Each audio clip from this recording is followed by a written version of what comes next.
বুড়িগঙ্গা নদীর উপর সেতু নির্মাণের আগে এলাকা পরিদর্শন করলেন পূর্ত দপ্তরের সচিব অন্তরা আচার্য। তার সঙ্গে ছিলেন দপ্তরের উচ্চপদস্থ ইঞ্জিনিয়াররা। মঙ্গলবার তিনি কাকদ্বীপের লট নম্বর ৮ এলাকায় আসেন।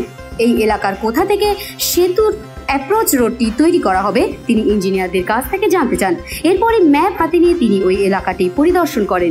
পরে বুড়িগঙ্গা নদী পেরিয়ে কচুবেড়িয়াতে গিয়েও ওখানকার এলাকা পরিদর্শন করেন। এছাড়াও এদিন তিনি গঙ্গাসাগর মেলার প্রস্তুতি খতিয়ে দেখেন। এ বিষয়ে পূর্ত দপ্তরের সচিব অন্তরা আচার্য বলেন, বুড়িগঙ্গা নদীর উপর সেতু নির্মাণের কাজ খুবই গুরুত্বপূর্ণ একটি প্রকল্প। এই এলাকা ঘুরে দেখা হয়েছে। দ্রুত গতিতে সুন্দরভাবে যাতে সেতু নির্মাণের কাজ করা যায়, প্রশাসনের এখন সেদিকেই নজর রয়েছে।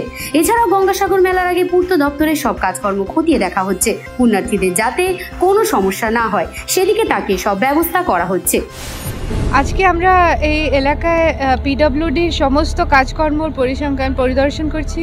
গঙ্গাসাগর মেলাও কিছুদিনের 1 মাস পরেই আছে, তার জন্য প্রস্তুতি পর্ব এখন আমাদের চূড়ান্ত। পিডব্লিউডির মেজর দায়িত্ব হচ্ছে রাস্তাগুলোকে সুস্থ রাখা, যাতে তীর্থযাত্রীদের অসুবিধে না হয়, আমাদের ভেসেলটাকে তৈরি রাখা এবং কচুবেড়িয়া এন্ডেও কিছু প্রজেক্টস যেটা চলছে সেটাকে দেখা।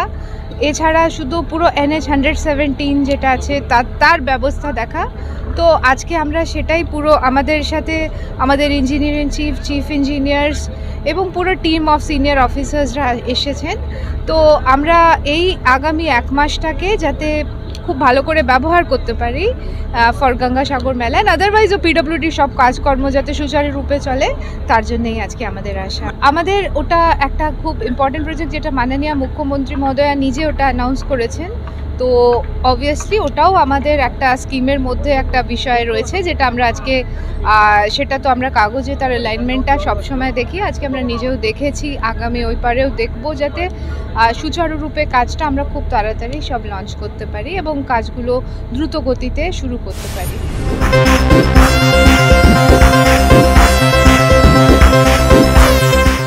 কাকদ্বীপ থেকে বিবি বাংলা নিউজ টিম।